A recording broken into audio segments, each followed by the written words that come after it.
پھر امیر شریعت کی بات ذہن میں آ گئی. کسی نے حضرت امیر شریعت سے پوچھا تھا کہ شاہ جی حضرت علی آپ کے باپ ہیں، نسبی باپ، آپ کا نسب حضرت علی سے جا کے ملتا ہے، اور حضرت عمر خلیفہ ثانی ہیں، ان دونوں میں کیا فرق ہے؟ سوال کرنے والے کا ذہن یہ تھا کہ یہ جھکیں گے حضرت علی کی طرف. تے شاہ مہدی یہ کمزوری بھی ہے، ان میں تھوڑی سی یہ کمزوری ہے کہ رغبت اس طرف جاتی ہے، بھی جھکیں گی حضرت علی کی طرف. شاہ جی نے وہاں ایک جملہ کہا، اور خدا کی قسم حضرت عمر کی پوری سیرت اس میں سمو کے رکھ دی.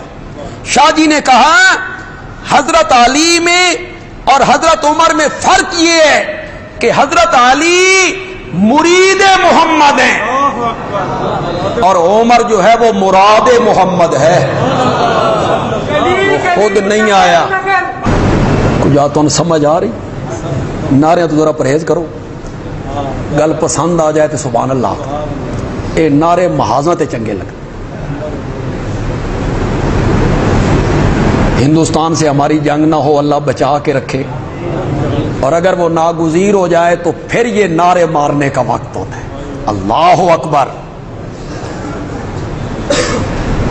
سارے صحابہ مرید محمد ہیں، خود آئے، خود آئے.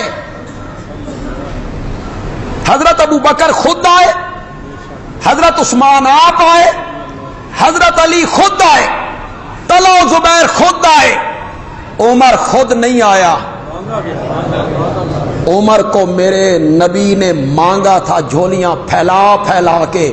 کس سے؟ مولا اسلام کو عزت دینا چاہتا ہے نا، عمر دے دے. خطاب کا بیٹا عمر، کوئی ایسی خصوصیات تو اس بندے میں موجود ہیں